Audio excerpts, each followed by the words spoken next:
Hi mga kababayan, meron lang po kasi akong nakalimutan na isa pang topic. Hindi ko na take up kanina. Kasi actually, kulang pa nga po yung marami pa sana akong gustong sabihin kanina. Ito pong tungkol pa rin sa connected pa rin sa SMNI issue. Ito nga po na itong si Jason sa alam niyo itong si Jason sa noong araw, nung sila pa ni Mel Chanco, bilib po ako dito eh. Nanonood po ako doon sa programa nila, yung Mel and Jay. Ay, wala na sila. Akala natin hindi sila magkakahiwalay, no? Pero nagkahiwalay din. Tapos ito si Jason sa nag-retire na. Actually, masaya na ang buhay niya doon sa kanyang farm. Malawak na farm sa Davao rin siguro, basta sa Mindanao. Akala ko masaya na siya yung pagre-retire niya ngayon na simple living ka na lang, nasa sarili mong farm. Dapat di ba kontento ka na, masaya ka na. Pero nakapagtataka bakit nai-involve siya sa mga kung ano-anong mga negative issues? Di ba lately lang na naaresto siya ng NBI sa ewan ko anong kaso yun.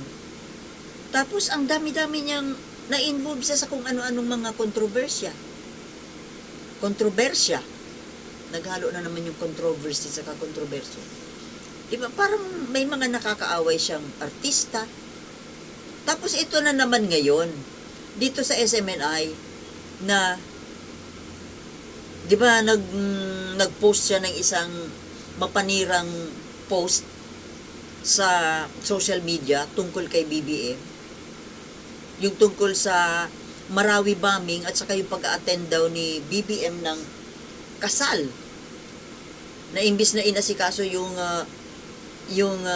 Marawi bombing, nakipag-party. Umattend ng kasalan na hindi naman totoo. Kasi, nauna, December 2 yung wedding na inatinan, December 3 naman, kinabukasan, yung bombing. Tsaka after nga nung pag-attend niya ng wedding na yon, nagka-COVID siya. Itong si BBM. Tapos ngayon na naman ito, nai-involve siya sa SMNI. Dito sa mga pag-fake news. Para bang ay sorry. Ano ba?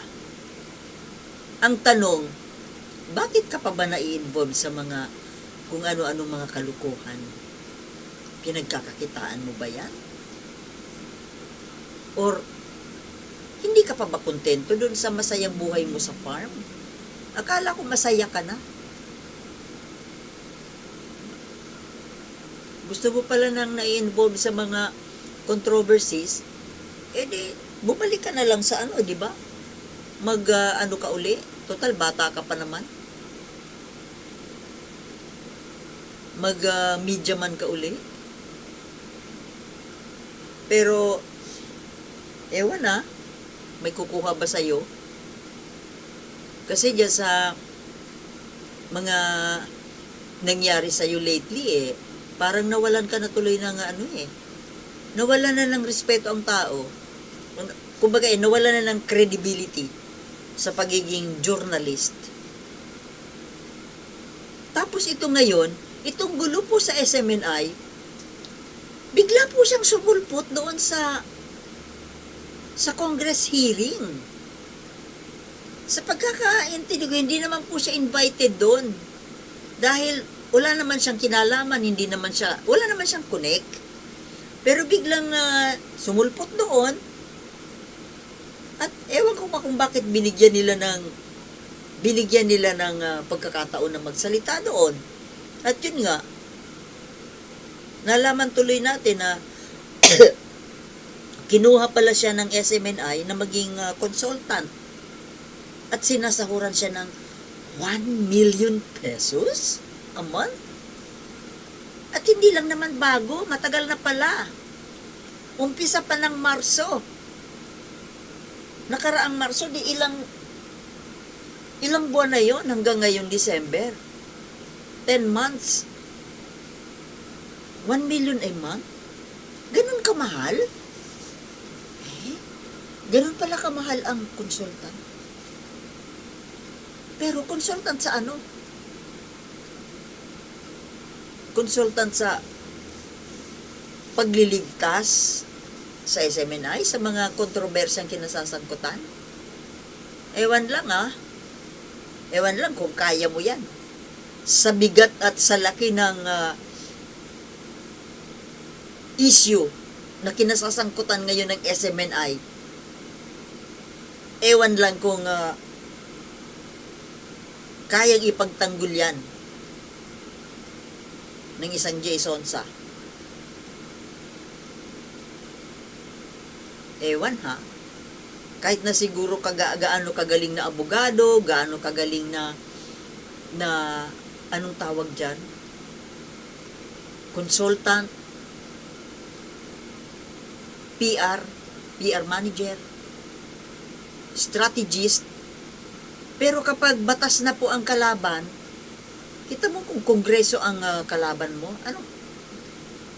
yari ka dyan. Paano ka mananalo dyan? Gobyerno yan Sangay ng pamahalaan. At malakas ang power nila. 'Di ba? Pero itong 1 million a month, totoo kaya ito? O nagyayabang lang si Jay Sonsa?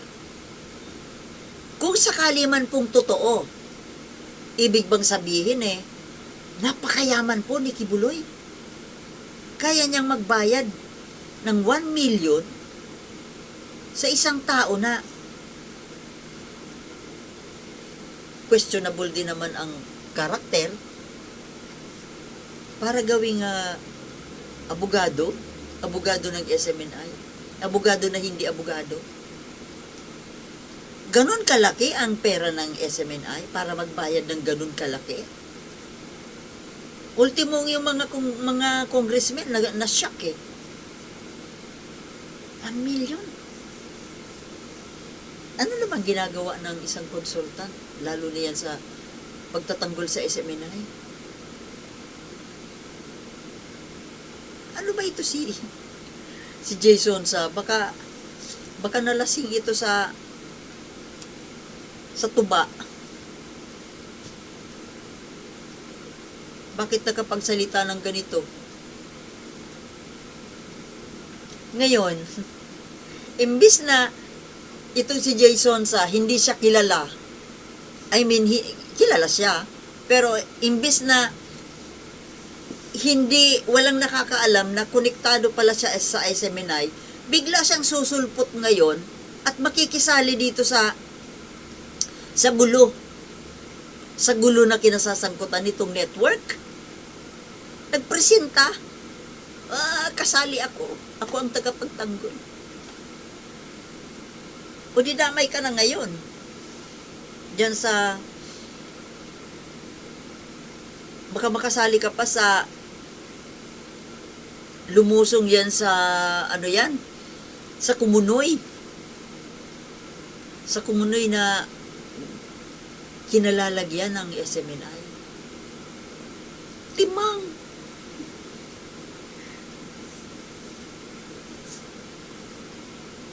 ₱1 million. Wow. Ako nga hindi pa ako nakakakita ng 1 milyon. Kung gaano yan karami, gaano yan ka.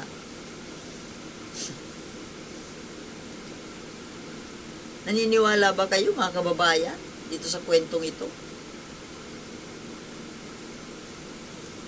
Bangag siguro. Alam mo, sa isang kagaya ni Kibuloy na maano sa pagkolekta ng pera, na ultimong mga bata, mga kabataan, nagagawa niyang parusahan, nagagawa niyang gamitin para lang maghakot ng pera. Papasok. paano siyang, parang, yun ang tao na manghihinayang ng husto para maglabas, magpakawala ng 1,000,000 kada buwan. Di ba? Kaya, mga kababayan, naniniwala ba kayo kay Jay Sonsa? Ano kaya nakain ito? Baka nakakain ito ng wild fruit na may lason doon sa kanyang kagubatan. At kung totoo man ito, nako, ay di panibagong issue ito laban kay Kibuloy. Na, yun nga kila Badoy nga yung revenue, kung saan nanggagaling. Ito pa may dagdag pa na 1 million a month. Saan niyang kinukuha na halos wala ka namang makikitang commercial ads dyan sa SMNI. Ewan. Bahala kayo. Di ba mga kababayan? Sige, hanggang dito na lamang po. Magbibiryanda muna tayo. Ayan, na yung tinapay sa likod ko. Okay. So, ang gulo ng Pilipinas. Ang gulo ng ating, napakagulo nitong panahon natin ngayon. Okay? So, see you. Thank you for watching and see you in my next vlog.